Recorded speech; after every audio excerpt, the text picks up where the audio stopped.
Hello. तो आज की जो वीडियो है इसमें मैंने बताना आपको why after tax cost of debt is calculated. तो वैसे तो हम कर चुके हैं कॉस्ट ऑफ डेट की कैलकुलेशन, जिसमें हमने कॉस्ट ऑफ रिडीमेबल डेट भी बताया था आपको और कॉस्ट ऑफ परपेचुअल डेट की जिसकी रिडम्पशन नहीं होनी है तब भी हमने बताया था। बट हमने दोनों केसेस में क्या किया था कि cost of debt before tax भी निकाली थी, cost of debt after tax भी निकाली थी।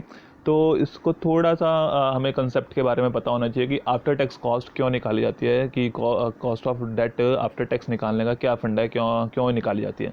तो ये इसलिए निकाली जाती है क्योंकि जो डेट है उसके ऊपर हम इंटरेस्ट पे करते हैं, और इंटरेस्ट पे करने की वजह से क्या है कि हमारी जो है वो कुछ टैक्स की अमाउंट जो है वो बच जाती है। तो इसलिए इसकी इफेक्टिव कॉस्ट निकालने के लिए after tax cost of debt निकाली जाती है। तो इसका एक छोटा सा हम एग्जांपल आपको बताते हैं कि जिससे आप थोड़ा सा समझ सकते हैं कि आफ्टर टैक्स कॉस्ट क्यों निकाली जाती है, क्या इसका रीज़न है या इसका क्या महत्व है या क्या इंपॉर्टेंस है इसकी। तो दो कंपनीज़ का लिया हमने कि कंपनी ए ली है, कंपनी बी ली है। इसमें दो कंपनीज ली हैं, दो कंपनीज ली हैं हमने, company A and company B. तो कंपनी ए वो है जिसने डेट इशू नहीं किया हुआ है, और दूसरी कंपनी वो है जिसके पास डेट कैपिटल है, जिसने डेट फंड्स इशू किए हुए हैं। तो जिसने डेट फंड्स नहीं इशू किए, पहले उसके बारे में देख लेते हैं। उसका क्या है, EBIT, earning before interest and tax की हमने जो है वो अभी जो अर्निंग्स है उसमें से अभी ना इंटरेस्ट माइनस किया ना टैक्स माइनस किया। तो इंटरेस्ट और टैक्स से पहले वाली जो कंपनी की अर्निंग्स है, फॉर एग्जांपल की इसकी 1 लाख रुपए। ऐसा होता है कि कंपनी के पास जो फंड्स हैं वो फंड्स किन्हीं भी सोर्सेज से ले सकती है, चाहे वो डेट से ले ले, चाहे वो इक्विटी से ले ले, प्रेफरेंस से ले ले, या और लोन से ले ले। तो किन्हीं भी सोर्सेज से वो ले सकती है। तो हम डेट की बात करें, डेट का मतलब है उधार, जिसमें हम डेट में डिबेंचर्स, लोन्स को काउंट करते हैं। तो अगर उसने जो है उसकी अर्निंग्स 1 लाख रुपीज़ है और डेट इशू नहीं किया हुआ है, अब इंटरेस्ट माइनस करेंगे उसके बाद। तो इंटरेस्ट माइनस करेंगे, इंटरेस्ट जो है वो नील है क्योंकि उसने उसके बाद डेट फंड्स नहीं है। तो उसका बिफोर टैक्स प्रॉफिट जो है वो कितना हो गया, 1 लाख रुपीज़ का हो गया।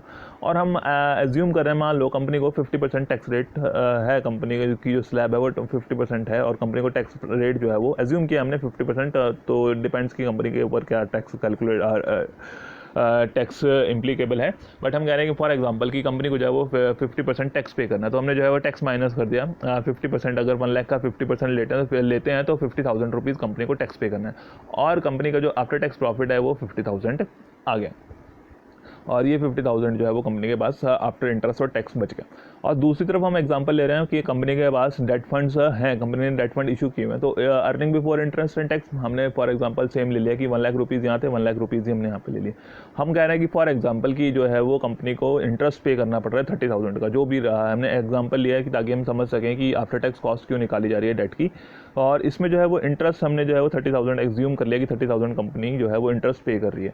तो earning before tax interest minus कर दिया, इसमें से 1 लाख में से 30,000, तो हमारे पास 70,000 आ गए। तो 70,000 जो है वो ऑर्गेनाइजेशन की अर्निंग बिफोर टैक्स होगी। अब टैक्स पे किया, वही रेट हमने ले लिया, 50% टैक्स रेट है, और 35,000 जो है वो ऑर्गेनाइजेशन को जो है टैक्स पे करना पड़ रहा है, और आफ्टर टैक्स जो प्रॉफिट है ऑर्गेनाइजेशन का वो 35,000 है। तो अब यहाँ पर थोड़ा सा जो हमने पॉइंट कंसिडर करना है, ये 50,000 और ये 35,000, इन दोनों चीज़ों को कंपेयर करना है। तो ये क्या कह रहा है कि देखो, अब आप यहाँ पर देख सकते हैं कि अगर कंपनी ने डेट फंड इशू नहीं किए हुए थे, जो ए वाली कंपनी थी जिसने डेट फंड इशू नहीं किए थे, उसको 50,000 रुपीज़ एज टैक्स पे करना पड़ रहा है, और जिसने डेट फंड इशू किए थे उसको जो है वो सिर्फ 35,000 टैक्स पे करना पड़ रहा है। यानी कि इंटरेस्ट पे करने की वजह से ऑर्गेनाइजेशन का 15,000 रुपीज़ का जो है वो टैक्स सेव हो गया। अगर टैक्स इंटरेस्ट नहीं पे किया था तो 50,000 टैक्स पे कर रही थी, अगर इंटरेस्ट पे कर दिया तो 35,000 रुपीज़ टैक्स पे कर रही है। तो यानी कि क्या है कि इंटरेस्ट पे करने से ऑर्गेनाइजेशन का टैक्स बर्डन कम हो जाता है, इसलिए उसकी इफेक्टिव कॉस्ट निकाली जाती है after tax cost of debt, after tax cost of debt, या cost of debt after tax, जैसे भी आप उसको बोलना चाहें।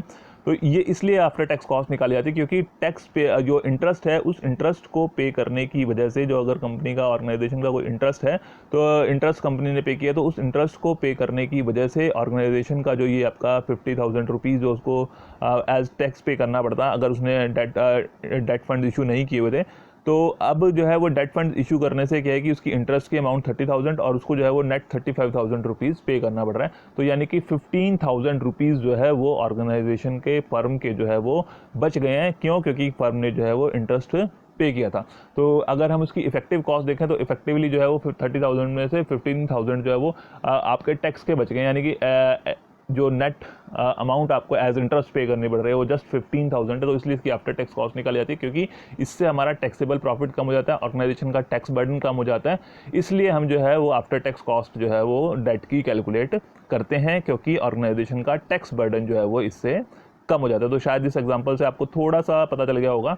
अगर समझ में आता है तो बहुत अच्छी बात है कि आपको पता चल रहा है कि हमने जो है वो आफ्टर टैक्स कॉस्ट क्यों निकाली है। आफ्टर टैक्स कॉस्ट इसलिए निकाली जाती है क्योंकि इंटरेस्ट पे करने की वजह से ऑर्गेनाइजेशन का टैक्सेबल प्रॉफिट कम हो जाता है। अगर डेट फंड्स इशू नहीं थे तो उसको 50,000 पे करना था, बट डेट फंड्स पे अगर किए हुए हैं तो उसकी वजह से ऑर्गेनाइजेशन को सिर्फ 35,000 पे करना है, यानी कि 15,000 जो है वो जस्ट इसलिए बच गए क्योंकि ऑर्गेनाइजेशन ने डेट फंड इशू किए हुए हैं और इंटरेस्ट जो है वो पे किया था। इससे टैक्सेबल प्रॉफिट कम हो गया। तो कहने का मतलब कि अगर आपने इंटरेस्ट ना पे किया होता तो आपको उतनी अमाउंट एज टैक्स पे करनी पड़ती है। अगर आप 30,000 इंटरेस्ट नहीं पे करते तो आपको 50,000 एज जो है वो टैक्स पे करना था। इसमें से 15,000 जो है वो एज टैक्स आपका बढ़ जाना था, क्योंकि 35 और 50 का डिफरेंस जो है वो 15,000 है। तो अगर ये 30,000 आप ना पे करते तो आपको 15,000 एक्स्ट्रा जो है वो टैक्स पे करना पड़ रहा था। इसलिए आफ्टर टैक्स कॉस्ट निकाली जाती है, जिससे हम इफेक्टिवली उस डेट फंड की कॉस्ट को मेजर कर सकें कि इफेक्टिव कॉस्ट कितनी आ रही है, क्योंकि उसकी वजह से हमारा जो है वो टैक्स बच रहा है। इसलिए आफ्टर टैक्स कॉस्ट कैलकुलेट की जाती है। और नॉर्मली जब भी हम कैलकुलेट करते हैं डेट की कॉस्ट, वो आफ्टर टैक्स ही कैलकुलेट की जाती है। अगर स्पेसिफिकली आपको नहीं कहा गया कि आपने बिफोर टैक्स आफ्टर टैक्स निकालनी है,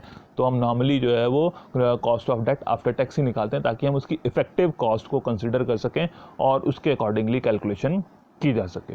तो शायद आपको समझ में आ गया होगा ये कि after tax cost of debt क्यों निकाली जाती है, क्या इसके पीछे रीज़न है। तो ये इसलिए निकाली जाती है ताकि हमारा जो है हम देख सकें कि इफ़ेक्टिवली उस डेट फंड की कॉस्ट कितनी आ रही है, क्योंकि उससे हमारा जो है वो टैक्स बच जाता है।